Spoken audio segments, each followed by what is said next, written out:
Nahmaduhu wa nasta'inuhu wa nastaghfiruh wa na'udzu billahi min shururi anfusina wa min sayyiati a'malina may yahdihillahu fala mudilla lahu wa may yudlil fala hadiya lahu asyhadu an la ilaha illallah wahdahu la syarika lahu wa asyhadu anna Muhammadan abduhu wa rasuluh.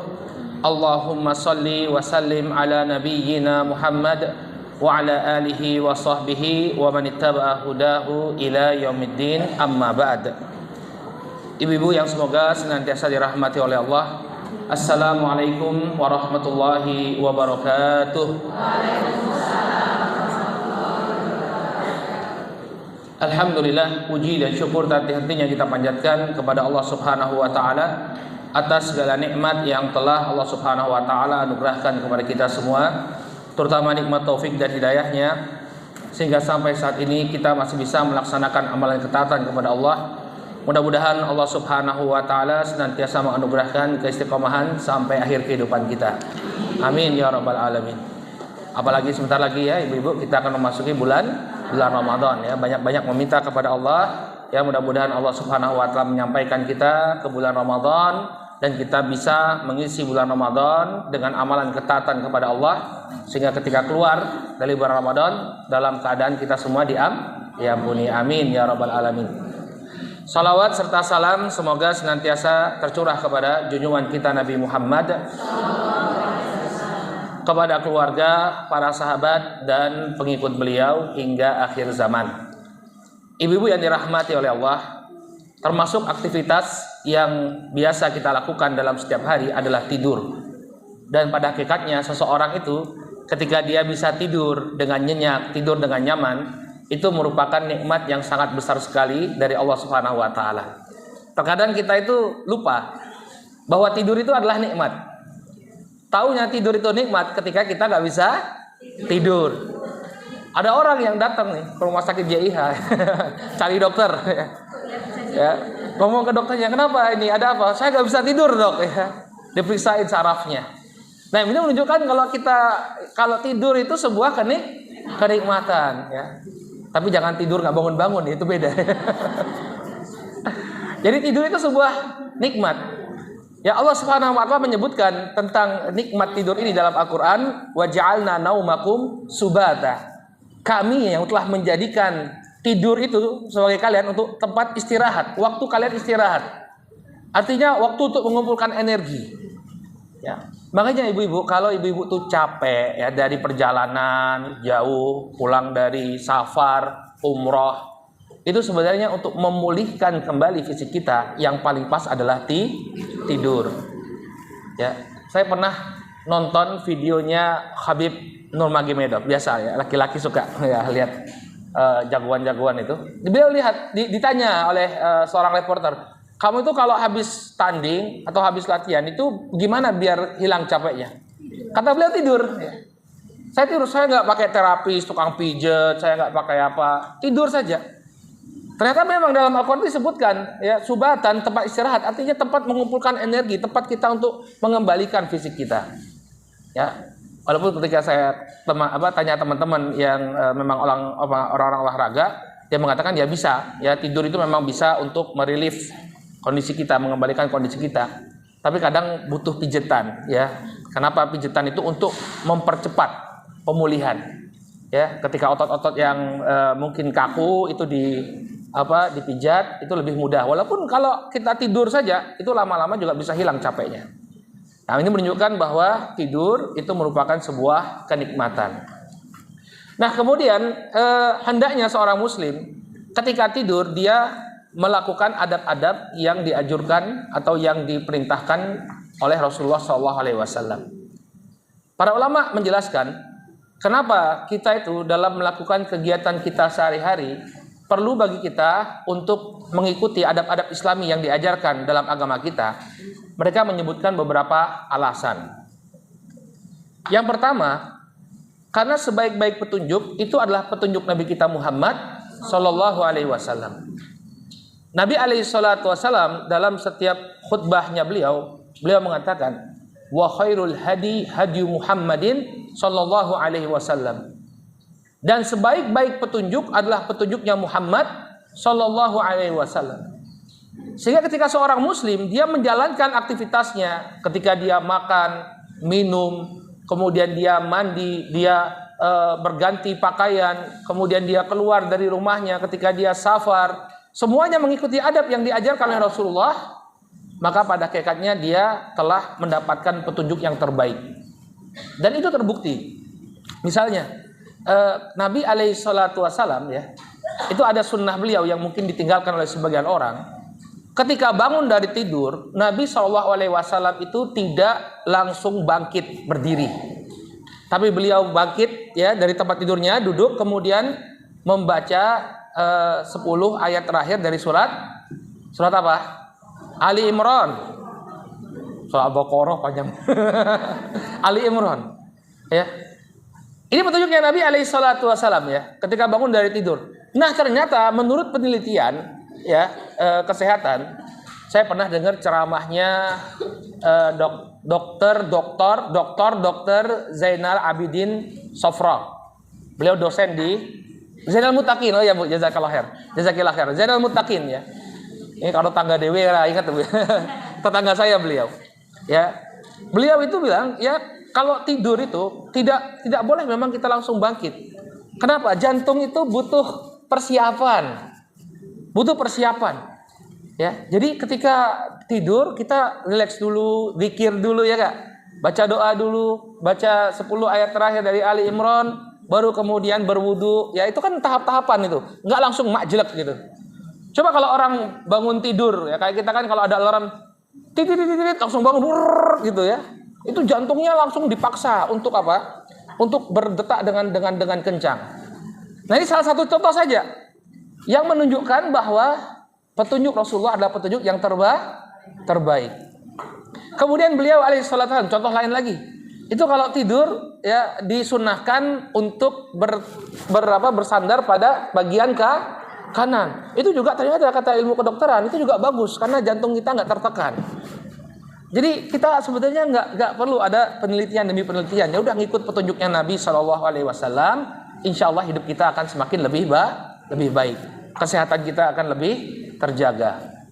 Contoh masalah makan ya. Nabi mengatakan ya perut itu dibagi menjadi 3 gitu ya. Jangan dipenuhin gitu ya. Makanan itu sepertiga, kemudian air sepertiga, kemudian untuk nafas. Itu kan petunjuk Nabi. Tapi kan kalau kita nggak ikut petunjuk Nabi ya akhirnya tahu sendiri ya apa akibatnya ya. Baik. Nah, jadi ini yang pertama. Kenapa dalam melakukan aktivitas kita mengikuti adab-adab Islami? Karena petunjuk Nabi adalah petunjuk yang terbaik. Kemudian sebab yang kedua, ibu-ibu yang dirahmati oleh Allah, dengan mengikuti adab-adab yang Islami, ya, maka kita mengamalkan sunnah-sunnah, menghidupkan sunnah-sunnah Nabi Shallallahu Alaihi Wasallam, dan kita dapat pahala dengan menghidupkan sunnah beliau. Kenapa? Karena ada sebagian orang yang dia bikin metode sendiri, adab sendiri, etika sendiri, sehingga etika yang diajarkan oleh Nabi itu tenggelam.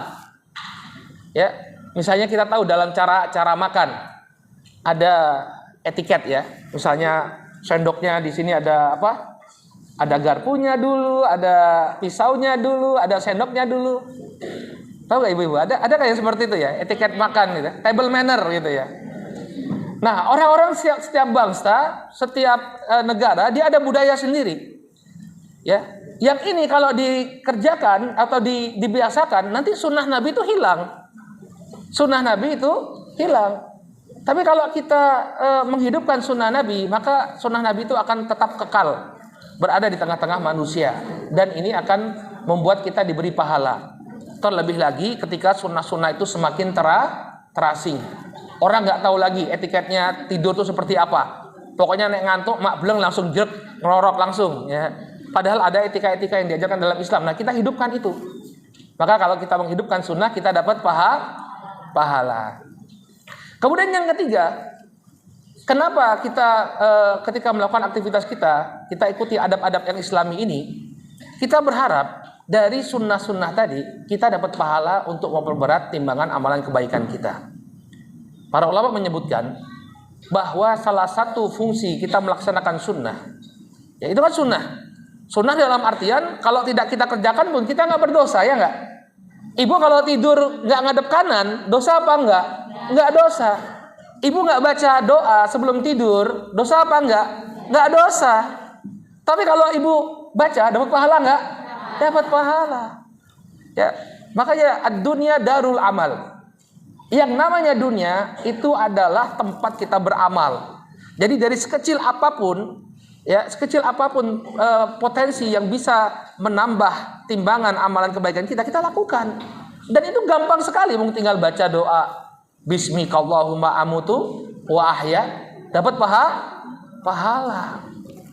Ya, makanya kita hidupkan sunnah-sunnah ini, kita amalkan sunnah-sunnah ini walaupun remeh, walaupun ringan, tapi mudah-mudahan dia bisa memperberat timbangan amalan kebaikan kita.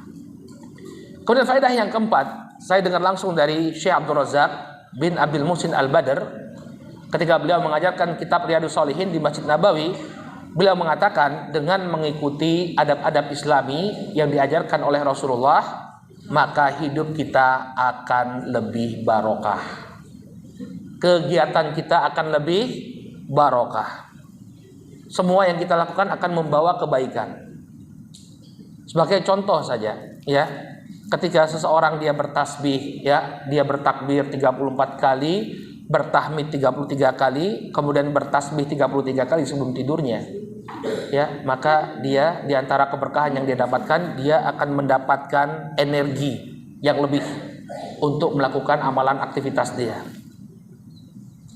Jadi ceritanya ketika Nabi Shallallahu Alaihi Wasallam mendapatkan budak-budak tawanan-tawanan perang, Fatimah putri beliau itu meminta agar Nabi Shallallahu Alaihi Wasallam memberikan sebagian tawanan tadi untuk membantu kegiatannya di rumah. Jadi pembantu. Datang dia ke rumahnya Nabi, nggak ketemu dengan Rasulullah, ketemunya dengan Aisyah radhiyallahu taala anha, istri beliau. Kemudian karena nggak ketemu dengan Nabi, beliau menceritakan maksudnya kepada Aisyah.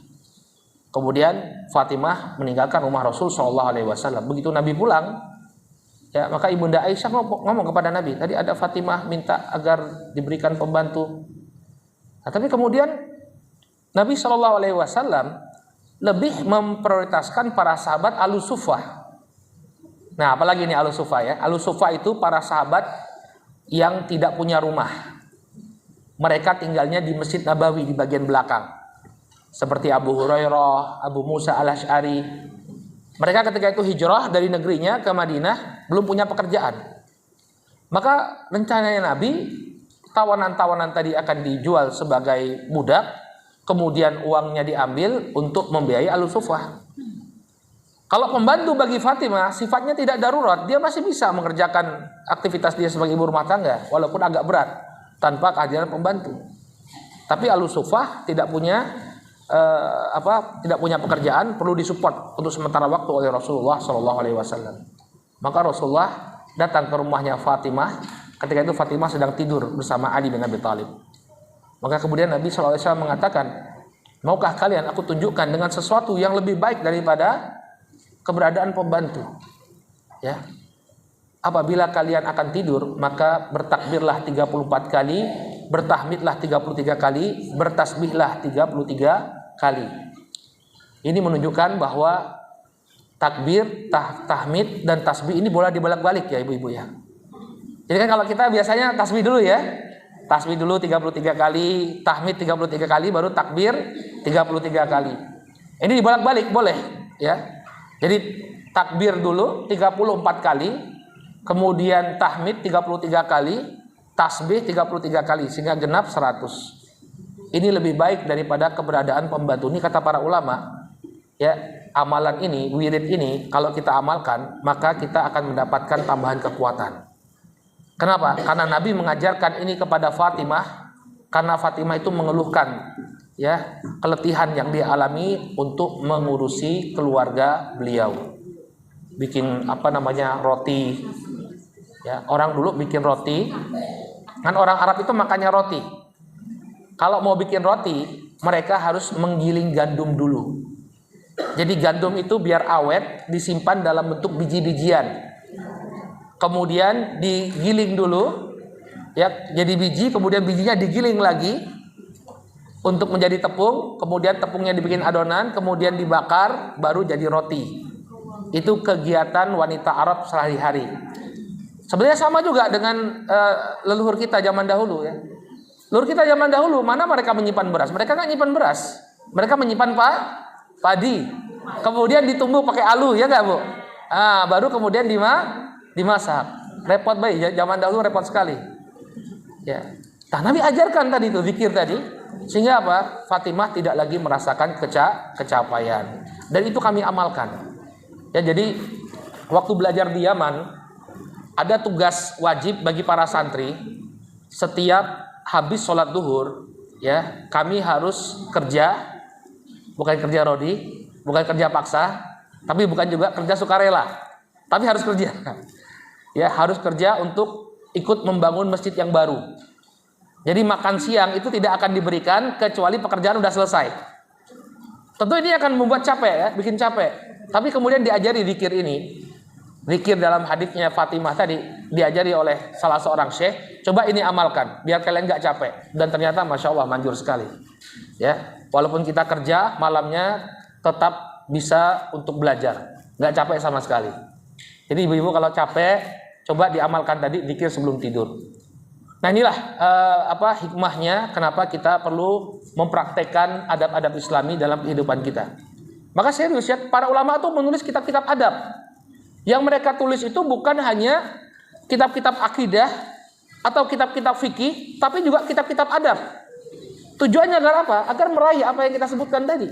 Hidupnya lebih barokah, sunnah-sunnah Nabi itu terjaga, dan kita pun ya semakin banyak amalan-amalan yang akan menambah ya timbangan kebajikan kita di akhirat nanti. Nah di malam ini kan bahasnya adab tidur gitu ya. Allahul musta'an ya. Tersinggung karena pikirnya tidur ini ya. Maka di pagi hari ini kita akan coba bahas beberapa adab tidur yang diajarkan oleh Rasul SAW. Yang harapan kita ini bukan jadi wawasan saja, tapi diamalkan agar hidup-hidup ibu lebih barokah.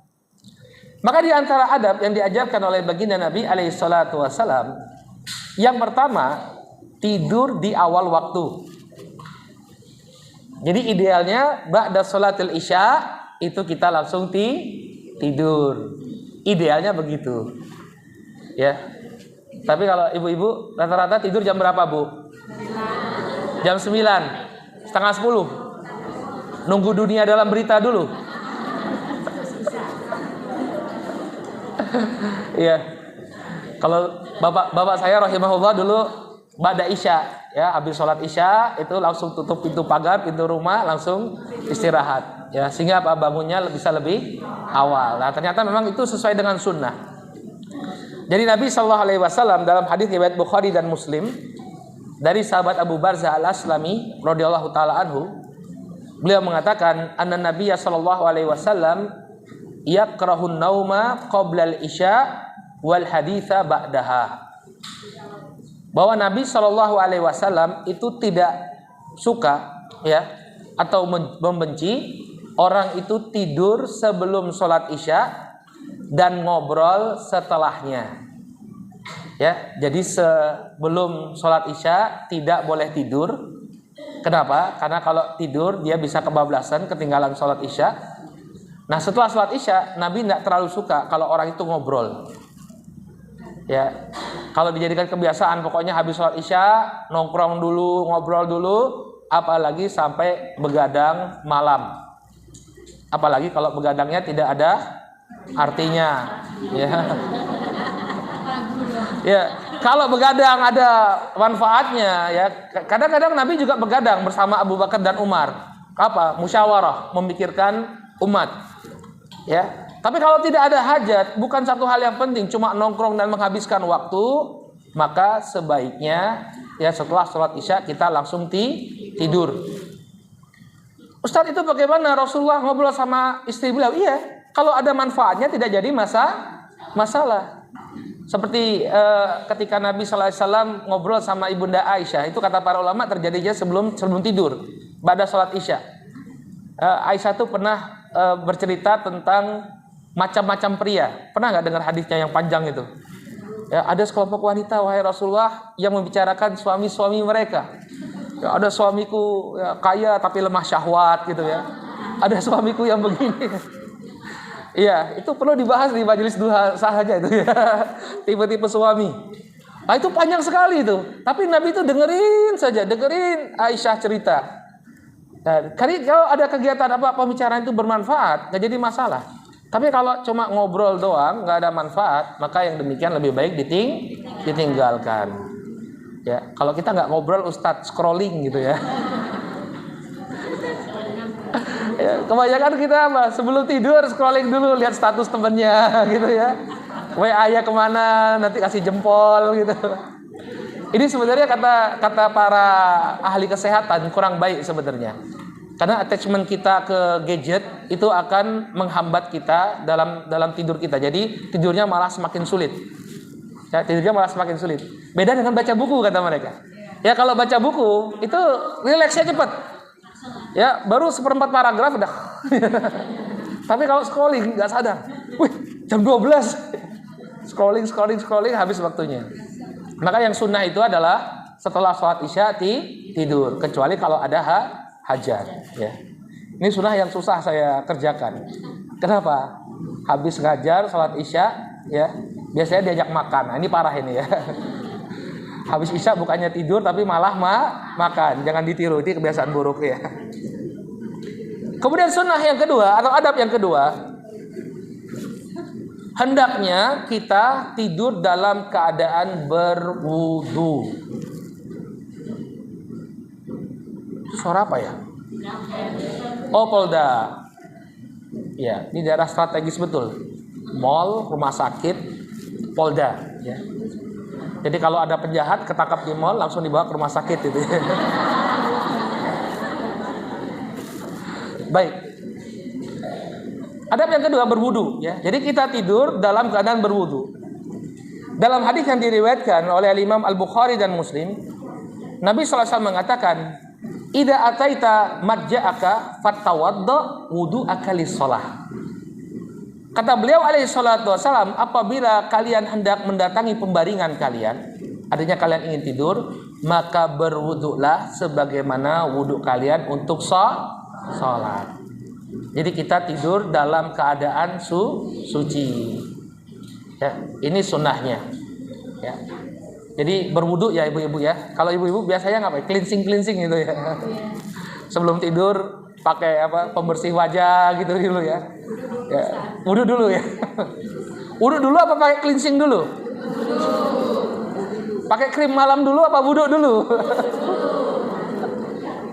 Kalau pakai krim dulu habis itu wudu ya luntur ya.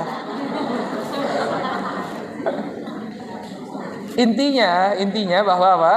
Kita mendatangi pembaringan kita dalam keadaan berwudu. Hikmahnya disebutkan oleh para ulama, kita akan lebih terjaga. Ya, kita akan lebih terjaga dari gangguan syaitan dengan wudu kita. Kemudian yang ketiga, nah ini yang mungkin banyak di antara kita yang nggak tahu bahwa Nabi Shallallahu Alaihi Wasallam itu punya kebiasaan bercelak dengan batu ismit sebelum beliau tidur. Ya, bercelak dengan batu ismit. Ismit itu batu yang berwarna hitam. Ya, tapi kalau dihancurkan dia seperti bubuk. Jadi dia seperti bubuk. Ya, kalau memang ibu-ibu berangkat umroh itu bisa dijual di toko oleh-oleh itu banyak ya. Ismit tapi ya. Ismit. ITSMID. Ismit pakai sa. Ismit.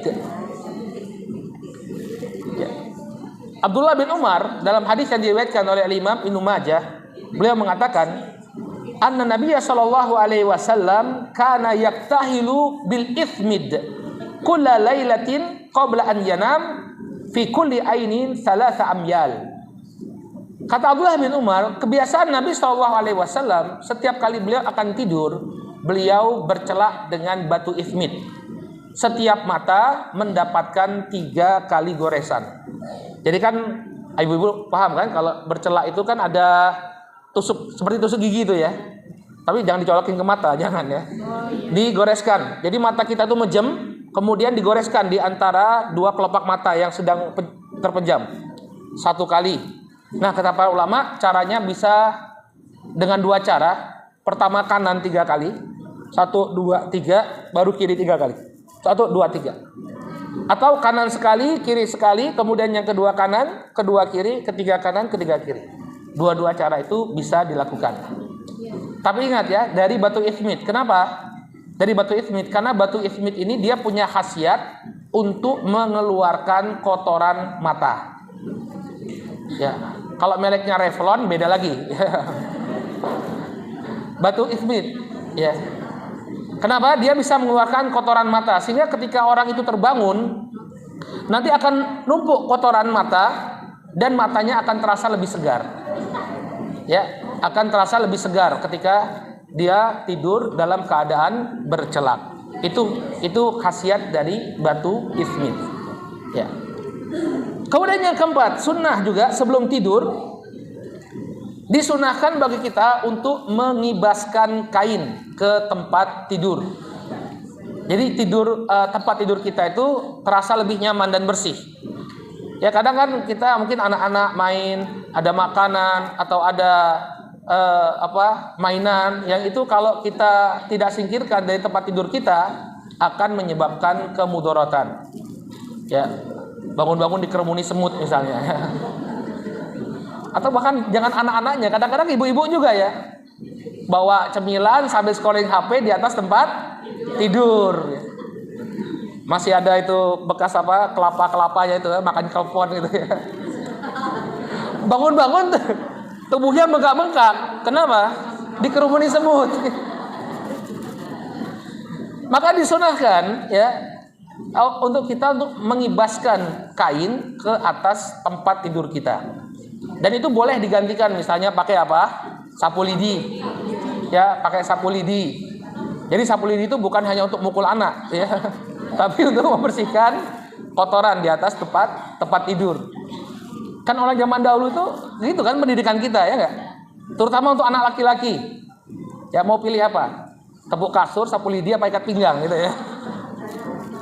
Pendidikan orang zaman dulu membuat kita mentalnya kuat-kuat. Kalau zaman sekarang anak-anak ya baru dimarahin saja sama ibunya udah nangis ya. Mentalnya lemah-lemah ya. Zaman dulu ya Allah disuruh pilih itu ya, sapu lidi, ikat pinggang apa tepuk kasur gitu ya. Sudah jepit ya. Itu kebiasaan ibu tuh kayaknya ya. Nah, Nabi SAW mengatakan, "Idza jahadukum ila firashihi falyakhud dakhilata izarihi. Falyanfud biha firashahu wal yusammillah." Coba lihat urutannya ya.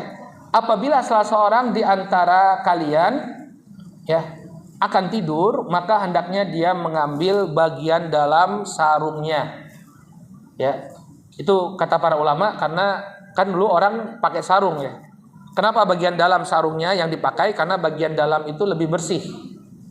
Kemudian ya falyanfud biha firashahu. Kemudian dia kibaskan sarung tersebut ke atas tempat tidurnya. Falyusammillah, dan hendaknya dia menyebut nama Allah Subhanahu wa taala. Ya, sekarang sebagian para ulama ini juga untuk mengusir keberadaan syaitan yang mungkin mereka bercokol di tempat tidur kita. Makanya kita menyebut nama Allah. Bismillah. Bismillah. Ketika kita kibaskan kita menyebut apa? Bismillah. Ini bagi ibu-ibu yang sering dilanda mimpi buruk, ini perlu dicoba ya. Insya Allah ya, mudah-mudahan mimpi buruknya hilang ya.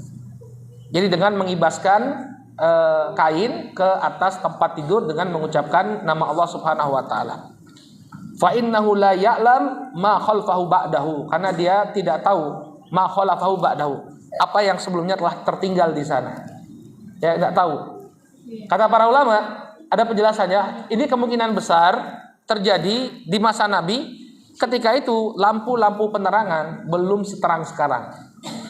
Jadi kamar itu selalu dalam keadaan gelap, maka dikibaskan. Namun Allah Ta'ala alam ya, di masa sekarang pun walaupun lampu itu sudah terang, bukan berarti kita tinggalkan sunnah ini. Ya, karena bisa jadi ada kotoran-kotoran yang masih tertinggal di tempat tidur kita. Kemudian yang kelima, sunnah yang kelima, hendaknya ketika akan tidur kita bertelekan atau bersandar pada sisi sebelah kanan.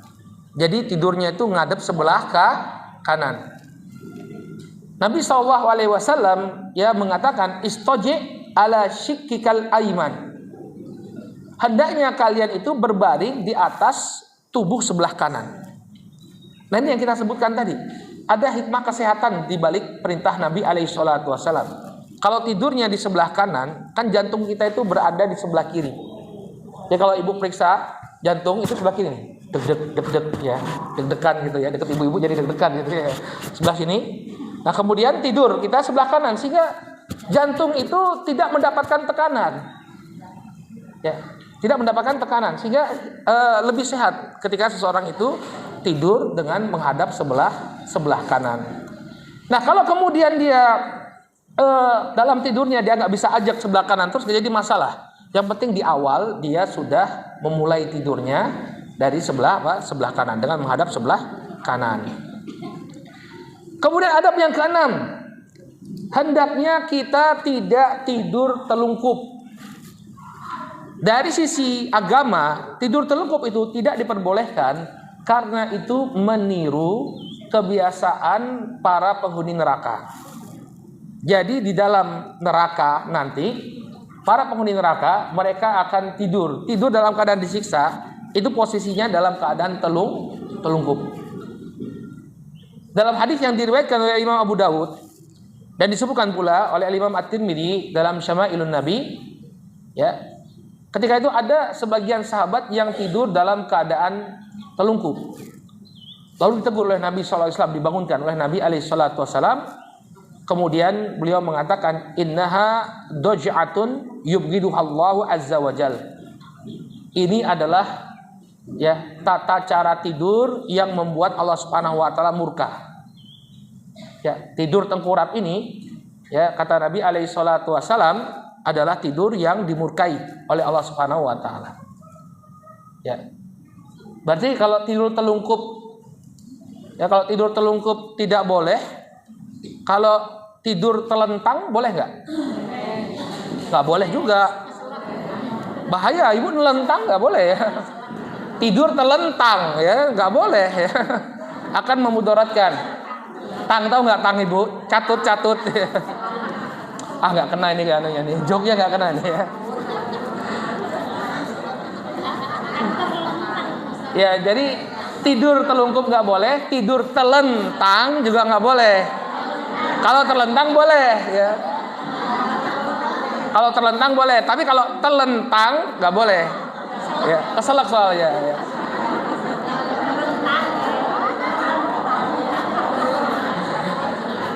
Ini yang nggak boleh ya. Jadi tidur dalam keadaan terlungkup.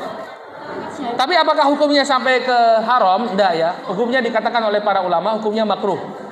Hukumnya makruh tidur dalam keadaan terlungkup. Dalam keadaan terlungkup hukumnya makruh. Sehingga lebih baik bagi kita untuk kita hindari. Tapi dari sisi kesehatan memang tidur terlungkup itu bahaya. Kenapa? Karena akan menekan jantung kita. Makanya orang yang tidur terlungkup ketika bangun, ya dia bangun dalam keadaan tidak nyaman. Kenapa? Jantungnya lebih keras bekerja karena tertindih oleh tubuhnya. Nah, maka idealnya tidur dalam keadaan menghadap ke sisi kanan. Ya. Nah, kemudian yang ketujuh, membaca ayat-ayat tertentu dalam Al-Quran sebelum tidur. Nah, ini ada beberapa ayat yang diajarkan oleh Nabi SAW untuk kita baca sebelum tidur.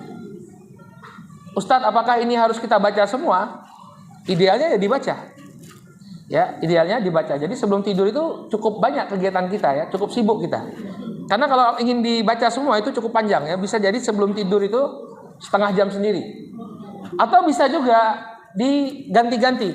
Misalnya malam ini baca Al-Mulk misalnya, atau malam besok baca ayat kursi, itu juga diperbolehkan. Ya. Jadi sunnah-sunnah ini bisa dilakukan setiap malam atau bisa bergantian, ya, atau bisa dilakukan secara bergantian. Baik, ayat yang pertama ya adalah membaca surat Al-Mulk. Panjang Al-Mulk itu ya. Kalau dibaca setengah jaman gitu ya. Dan sampai lah ya, mungkin 20-an menit lah ya. Tabarakalladzi biyadihil mulk dan seterusnya. Itu lumayan itu. Lumayan panjang. Diriwayatkan oleh Imam An-Nasa'i dan disahihkan oleh Al-Hakim dari sahabat Abdullah bin Mas'ud radhiyallahu taala anhu, Nabi SAW mengatakan, "Man qara'a tabarakalladzi biyadihil mulku kulla lailatin mana'allahu azza wa jal biha min adzabil qabr." Barang siapa yang membaca surat tabarakalladzi biyadihil mulk setiap malam, maka Allah Subhanahu wa taala akan menahan atau menghalanginya dari azab kubur. Jadi hikmahnya dari membaca surat Al-Mulk di setiap malam adalah Allah Subhanahu wa taala akan melindungi kita dari azab kubur. Wa kunna fi ahdi Rasulillah sallallahu alaihi wasallam nusammiha al-mani'ah. Maka kata Abdullah bin Mas'ud, dulu kami menamakan surat Tabarak ini, yang di surat Al-Mulk itu sebagai surat Al-Mani'ah. Al-Mani'ah artinya surat penghalang, karena dia menghalangi seseorang dari azab kubur. Ya. Maka ini diantara sunnah. Jadi membacanya di malam hari itu bisa jadi sebelum dia tidur atau di waktu manapun. Ya, selama dia sebelum tidur. Jadi dan waktu yang paling luang bagi kita untuk membacanya adalah setelah sholat isya sebelum tidur.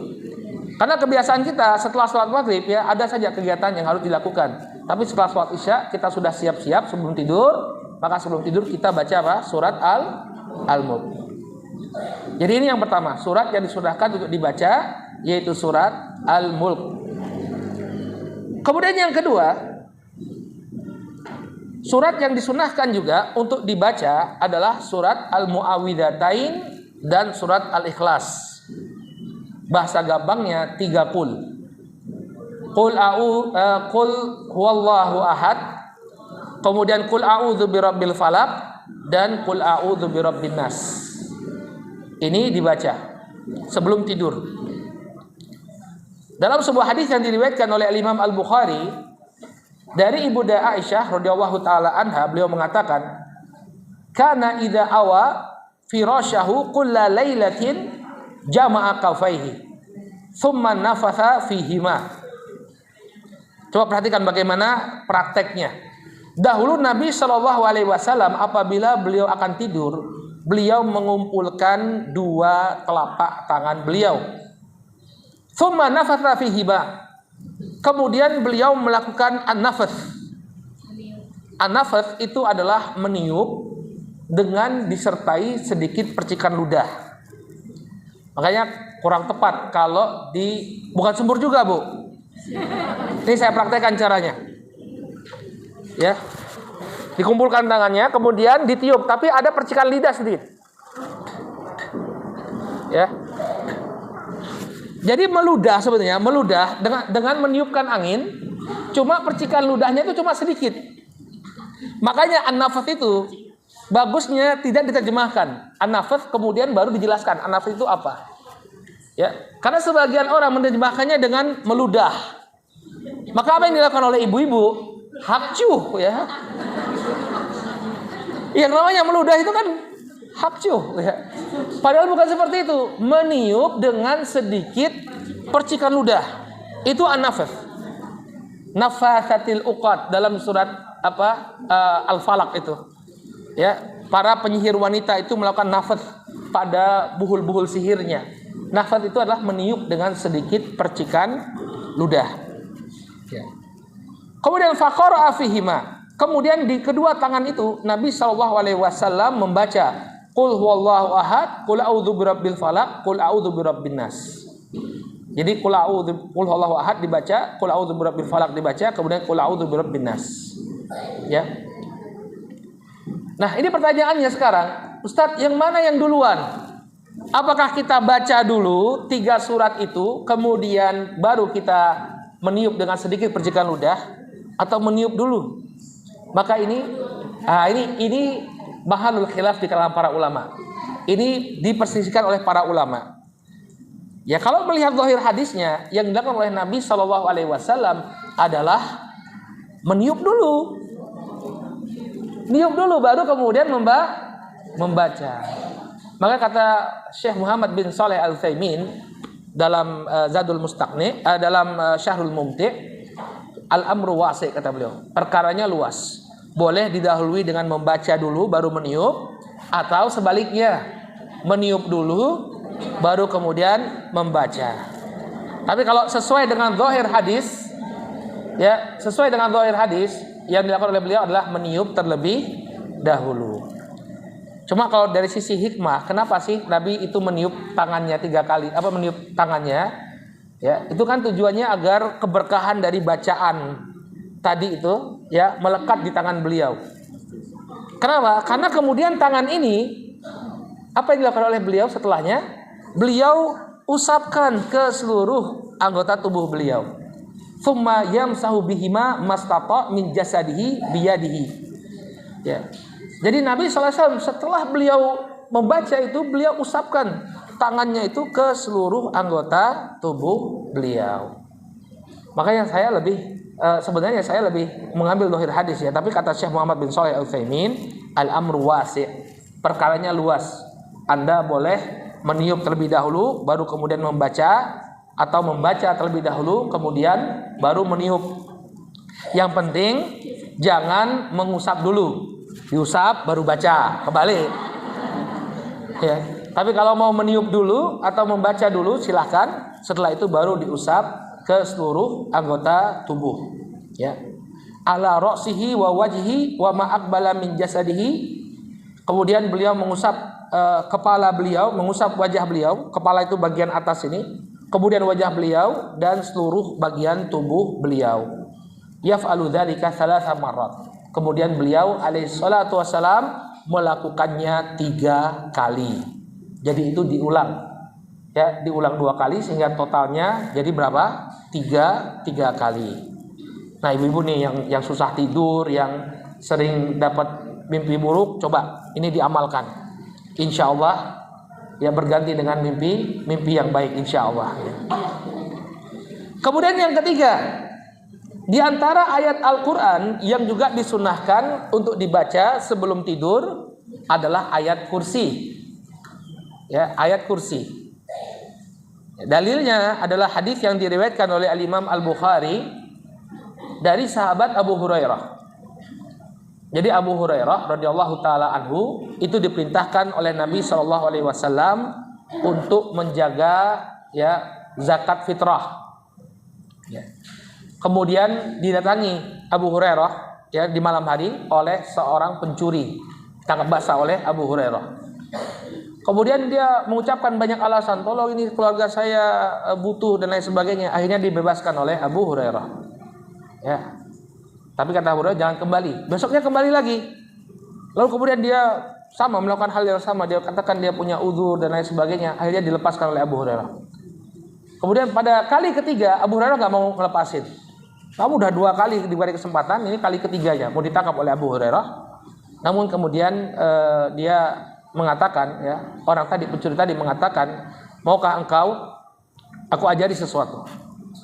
Ya kata orang tadi, kata pencuri tadi, idza awaita ila firashika faqra ayatal kursi.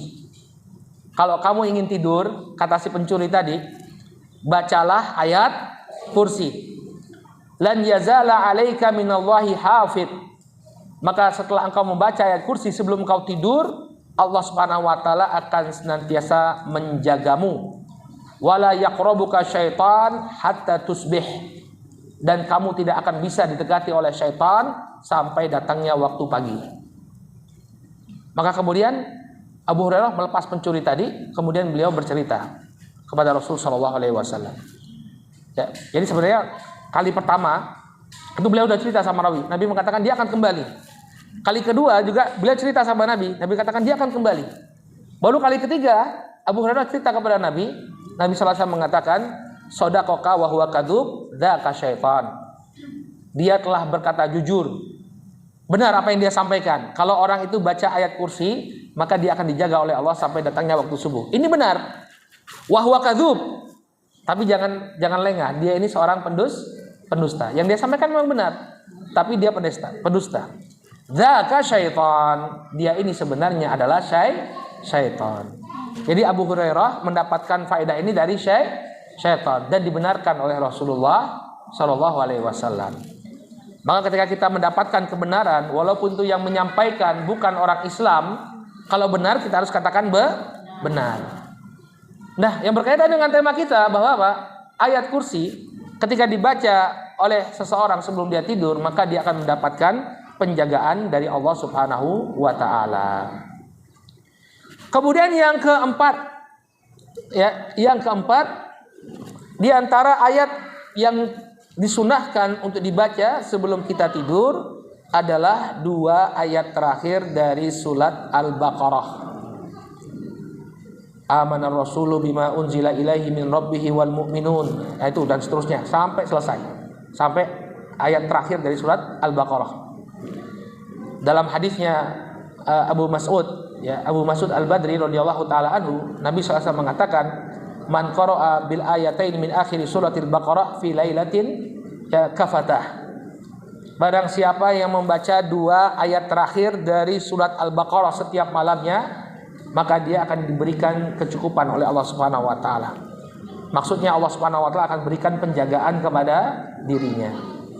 Ini juga ayat yang disunahkan bagi kita untuk dibaca sebelum tidur.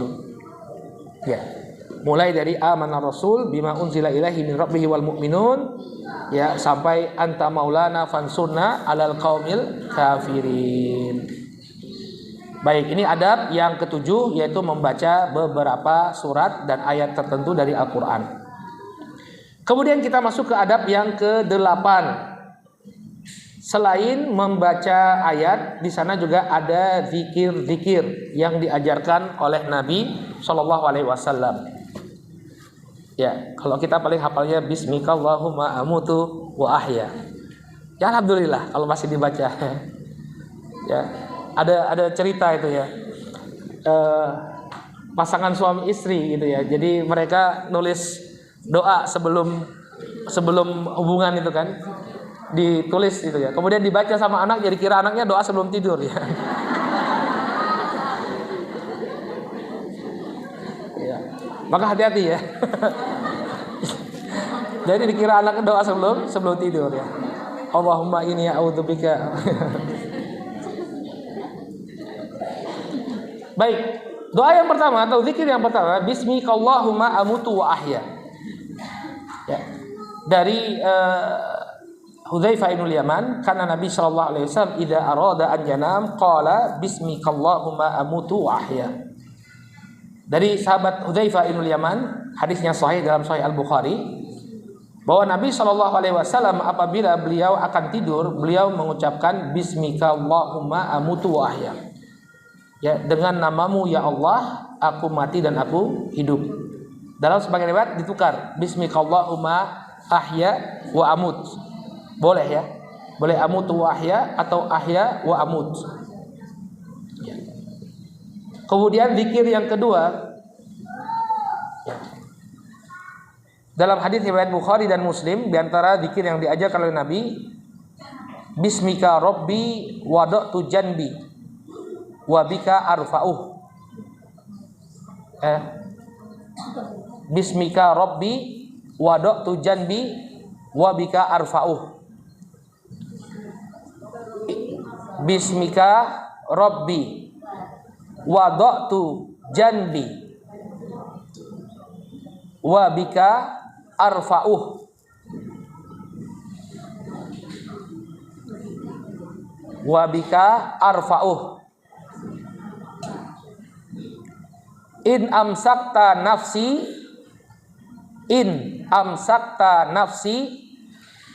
farhamha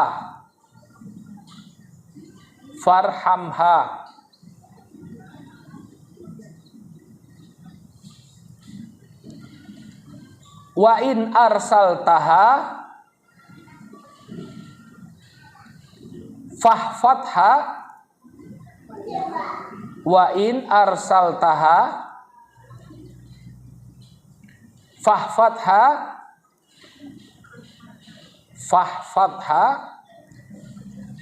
bima tahfadhu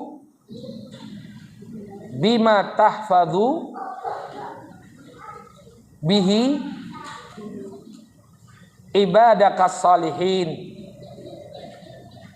bima tahfadzu bihi ibadakas salihin. Baik, kita ulangi dari awal. Bismika rabbi wada'tu janbi wa bika arfa'uh in amsakta nafsi farhamha wa in arsaltaha fahfatha bima tahfadzu bihi ibadakas salihin. Dengan menyebut namamu wahai Rabbku, aku letakkan lambungku. Dan dengan namamu pula aku bangun. Janbi bukan zanbi. Janbi itu lambung, sisi kanan, sisi tubuh kita. In amsakta nafsi farhamha. Apabila engkau menahan rohku, nafsi di sini maksudnya jiwaku, rohku, farhamha, maka curahkanlah rahmatmu kepadanya. Jadi maksudnya kalau kita meninggal dunia ketika kita tidur, kita berharap Allah merahmati ruh kita. Wa in arsaltaha fahfatha bima tahfadzu bihi ibadakas sholihin. Kalau kau lepas, artinya kau beri kesempatan untuk hidup lagi, maka tolong jaga jiwaku sebagaimana engkau menjaga hamba-hambamu yang saleh. Jadi kita ketika tidur itu harusnya siap-siap mati begitu ya. Betapa banyak orang yang dicabut nyawanya saat dia tertidur. Ketika dibangunkan oleh anggota keluarganya ternyata sudah enggak ada. Bahkan sebagainya tubuhnya sudah kaku. Berarti tidurnya meninggalnya sudah lama. Ya. Jadi doa tadi kita meminta kalau kita meninggal dunia, Allah Subhanahu wa taala tetap merahmati kita. Kalau kita meninggal dunia, ya Allah merahmati kita. Kalau Allah memberikan kesempatan bagi kita, ya maka kita tetap tetap diberikan penjagaan oleh Allah. Kemudian yang ketiga, di antara zikir yang diajarkan oleh Nabi, Allahumma qini adzabak. Allahumma pakai qaf ya. Qini adzabak. Yauma tab'atsu ibadak. Allahumma qini adzabak yauma tab'atsu ibadak. Yauma tab'atsu ibadak. Qini, jagalah itu qini. Ya. Ya ayyuhalladzina amanu qu anfusakum qi. Ya Allah, ya, lindungilah aku dari azabmu pada hari engkau membangkitkan hamba-hambamu. Masya Allah ya doa-doanya ya. Ya Allah, lindungilah aku dari azabmu pada hari di mana engkau bangkitkan hamba-hambamu. Makanya sebaik-baik doa, kita nggak perlu ngarang-ngarang doa atau doa dari sebagian tokoh agama ya. Lebih utama kita ngamalkan sunnah saja ya. Kadang ada wirid ini dikarang oleh siapa yang tidak berdasarkan hadis, tidak based on hadis. Cuma mereka merangkai kata-kata. Maka lebih utama kita amalkan sunnah-sunnah ini. Kemudian yang keempat, di antara wirid yang diajarkan oleh Nabi, dan ini sudah kita sebutkan tadi, ya, yaitu membaca takbir 34 kali, tahmid 33 kali, dan tasbih 33 kali. Ya.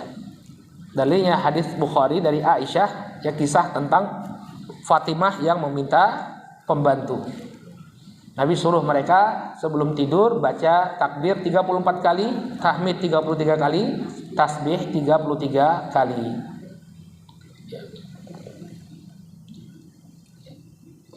Kemudian di antara zikir yang juga diajarkan oleh Nabi SAW, ini agak panjang. Ya, Allahumma aslamtu nafsi ilaika. Allahumma aslamtu nafsi ilaika wa fawwadtu amri ilaika. Fawwadtu pakai dha, fawwadtu nafsi amri ilaika wa wajjahtu wajhi ilaika wa wajjahtu wajhi ilaika wa alja'tu dhahri ilaika wa alja'tu dhahri ilaika raghbatan wa rahbatan ilaika raghbatan wa rahbatan ilaika la malja'a wa la manja minka. La malja'a ya, tempat berlindung, wala manja minka illa ilaika. Illa ilaika. La malja'a wala manja minka illa ilaika. Astaghfiruka wa atubu ilaika. Astaghfiruka wa atubu ilaika. Ada ibu-ibu yang nggak nyatet itu langsung Google. Tinggal copy paste kemudian ditaruh di note ya. Amantu bi kitabika. Kan nggak semuanya bisa gitu. Ya, yang keluaran Pak Harto, zaman Pak Harto nggak bisa ya. Amantu bi kitabika alladzi anzalta wa bi nabiyyika alladzi arsalta wa bi nabiyyika alladzi arsalta. Artinya, ya Allah, aku serahkan diriku kepadamu. Jadi ketika kita tidur, kita serahkan diri kita kepada Allah. Dan aku serahkan urusanku kepadamu. Aku serahkan urusanku kepadamu. Dan aku hadapkan wajahku kepadamu. Dan aku sandarkan punggungku kepadamu. Raghbatan wa rahbatan ilaika. Karena harapan dan rasa takutku kepadamu. Tidak ada tempat berlindung dan menyelamatkan diri kecuali hanya kepadamu. Tidak ada tempat berlindung dan menyelamatkan diri kecuali hanya kepadamu. Astaghfiruka wa atubu ilaik. Aku mohon ampunanmu dan aku bertobat kepadamu. Amantu bi kitabika alladzi anzalta. Aku beriman kepada kitab yang telah kau turunkan. Wa nabiyyika alladzi arsalta, dan kepada nabi yang telah engkau utus. Baik, ini diantara zikir-zikir yang diajarkan oleh Nabi. Nah, ibu-ibu, kalau misalnya kita sudah terbiasa dengan satu zikir, maka paling tidak zikir-zikir yang ada ini ibu baca satu kali seumur hidup. Demikian yang disebutkan oleh Al-Imam An-Nawawi rahimahullah. Jadi kalau kita tidak mampu untuk melaksanakan sunnah tersebut secara rutin, maka paling tidak kita sudah mengerjakannya sekali seumur hidup. Ya, ya, silakan. Ini pertanyaan atau Ustadz sudah 1 jam gitu, enggak ya? Oh ya, pertanyaan ya. Baik. Kemudian di antara sunnah atau adab, ya. Adab yang keberapa sekarang berarti? Yang ke-9. Saat bangun dari tidur, yang ke-9, membaca doa. Alhamdulillahilladzi ahyana ba'da ma amatana wa ilaihin nusyur. Ini adab yang ke-9, saat bangun membaca doa, ya. Segala puji bagi Allah yang telah menghidupkan kami setelah kematian kami dan hanya kepadanya lah kami akan dibangkitkan. Ini saya kira ibu udah hafal ya. Alhamdulillahilladzi ahyana ba'dama amatana wa ilaihin nusyur. Kemudian disunahkan ketika bangun juga membaca 10 ayat terakhir dari surat Ali Imran. Itu dimulai dari inna fi khalqis samawati wal ard wa ikhtilafil laili wan nahar la ayatin liulil albab. Mulai aja dari situ. Mulai aja dari situ sampai akhir. Itu dibaca. Ya, 10 ayat terakhir dari surat Ali Imran. Kemudian berwudu dan qiyamul lail dan sholat malam kalau masih ada waktu. Itu sunnah. Jadi bangun tidur ya, atau sebelumnya mengusap wajah. Ya, mengusap wajah terlebih dahulu. Kemudian yang kedua berwudu, membaca 10 ayat terakhir surat Ali Imran. Kemudian yang keempat berwudu. Kemudian yang kelima sholat malam. Dalilnya adalah apa yang diceritakan oleh Abdullah bin Abbas. Jadi Abdullah bin Abbas ini bibi beliau yang bernama Maimunah bintil Harits itu istri Rasul Shallallahu Alaihi Wasallam.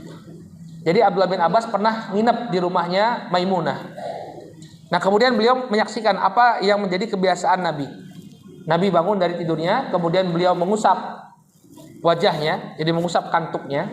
Kata para ulama begini caranya ya. Jadi matanya gini. Ya. Jadi mengusap rasa kantuk maksudnya mengusap mata.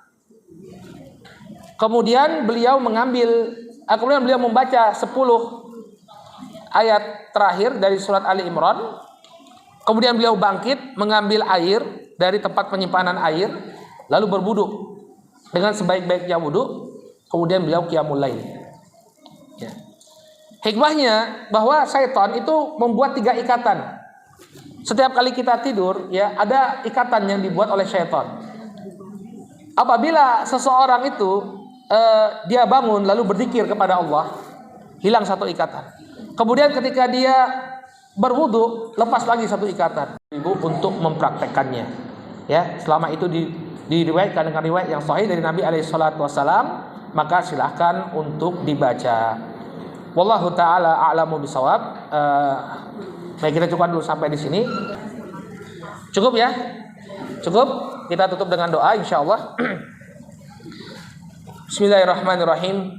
Alhamdulillahirabbil alamin wassalatu wassalamu ala nabiyyina Muhammadin wa ala alihi wa sahbihi ajmain.